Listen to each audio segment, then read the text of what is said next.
is where your thoughts, ideas. So the higher you go, we have here the word lucidic. Lucidic means formless or lucid. The higher you go in planes, the more dreamlike it is. Lucidic. And the lower you go is the denser it gets. So the mind is, the Buddhic is the most formless. This is formless. Formless, right? This is very deep occult knowledge now that we're going into. So you will have to pay attention. Buddhic, observer, mind, thought. This is where the first manifestation begins, mind. Mind is the first place all creation begins. So we're talking about you now. How do you create your physical experience? How do you create your physical experience? Then we'll explain the macrocosm. You have the observer, and your mind comes up with thoughts, ideas. So the mental plane is the realm of thoughts. All the thoughts and information already exists. It's already out there. The ideas are already there. It is a realm made of thought, mental matter. Thoughts only have a very subtle form. They don't really have a formation like your body. Your physical body is very form, right? So it's like a dot. You have the thought of an idea of making a chair, right? So this is how you create reality. You want to make a chair. You have no formation of the chair. You just have the idea, the dot.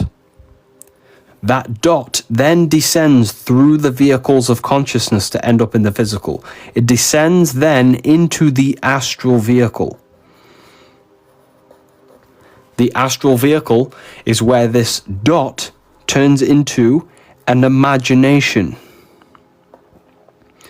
The thought takes a form. But it's not physical yet, it's very subtle. It exists in your imagination. It's animated in your consciousness. The thought takes the body of an animation of your imagination. So this is how creation is descended. The dot, the thought, turns into the astral plane. It descends into the astral plane. It becomes an animation of imagination.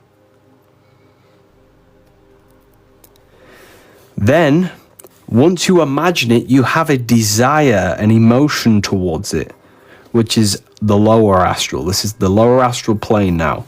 It starts descending lower and lower. Once you have a desire, because the imagination exists in the higher astral plane, but the lower you go, it turns in more into desire, an emotional state. So your emotions exist in your astral body. Emotions. The emotions then drive the body to take an action. It's the force that drives the physical being. So that desire then passes through the etheric plane, which is the energy double of your physical body, and impresses the force within the physical brain and heart. So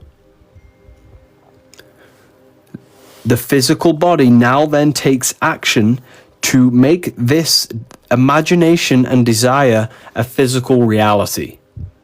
That's how all manifestation acts.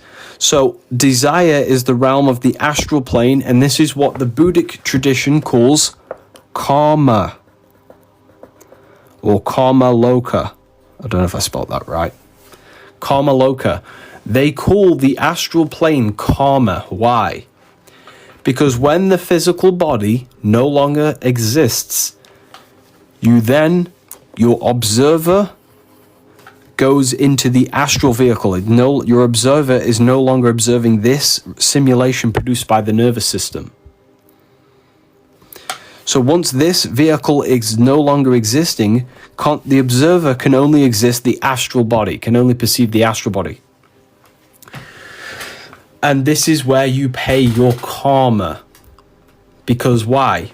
You still have desire in your astral vehicle and emotions. Depending on how much desire you have, will depend on which astral plane you go. If you have heavy desire for sex, food, alcohol, smoking, materialism, you go to the lower astral plane. Why? Because you mirror your environment. You mirror it. You mirror it. So if you desire sex, you're going to go to a place in the astral plane where them desires manifest. If you desire spiritual things, if you desire things that are not of the body, like love, connection, community, peace, you will manifest on the higher astral plane. So when you die, you see, there is no man in the sky managing you. You're managed, you, me, everyone is managed by law. What is that? Cause and effect. Correspondence, which means as above, so below. So when you die, you go to an astral plane that corresponds to consciousness, to your desire. If you were very loving in your world, in your physical experience, you will go to a very loving energy form in the astral plane, an environment. Does that make sense? So when you die, you pay your karma until you dissolve. When you dissolve desire. When you dissolve desire, the astral body dissolves itself, and perception has no vehicle for desire, which means the astral plane is then wiped from your consciousness, and then you ascend to the mental plane. The mental plane is what Christians call heaven. Why? Because this is the pure creational plane. Well, the higher mental plane. The higher mental plane is where you go when you do this.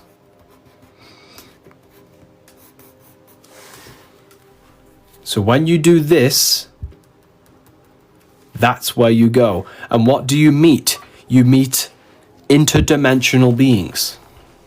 You either go to here, the mental, or you go to the higher astral. So when you do this,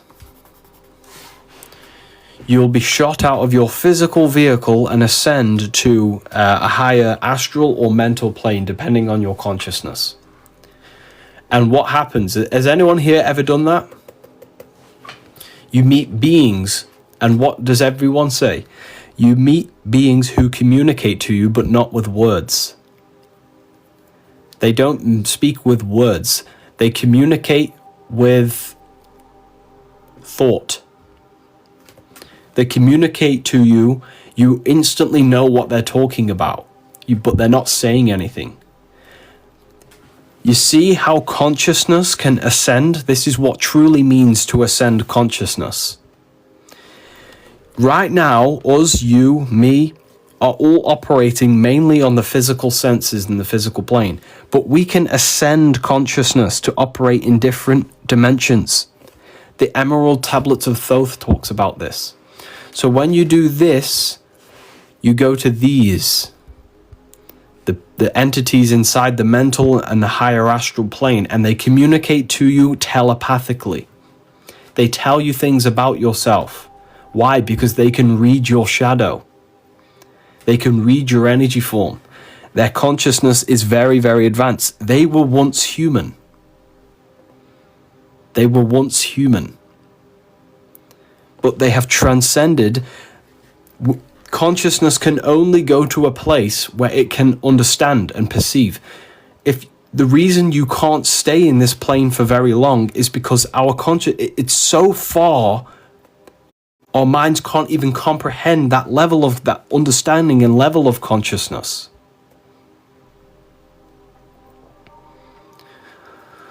So there are different levels of reality that we can ascend to. So when we go to this place, when we do this, we can't stay there for long. Why? Because our mind is not ready to operate there yet. We have to grow. in consciousness. I'm giving you, this is deep, deep occult information, right? However, there is still duality in the mental plane. You can't stay there for long. And if you do stay there for longer, you'll fall unconscious because your soul, your mind is not ready to operate in that plane of existence. Because what you think instantly makes form there. You have to be so self-mastered to enter this plane. So self-mastered. Because whatever you think, you instantly create. Same in the astral plane. So there are levels of mastery that consciousness has to go to. So imagine if you got to the mental plane and we can't even gain... we can't control our thought. We would produce chaos and we would be in hell, pretty much. That would be hell, right? If we don't know how to think. So the beings that you meet in this experience were once human. However, they've transcended the human form. And they understand what it's like to be human, to be in this level of consciousness. Okay, so is this understanding now? So what Kabbalah is again the same science. It's ascending consciousness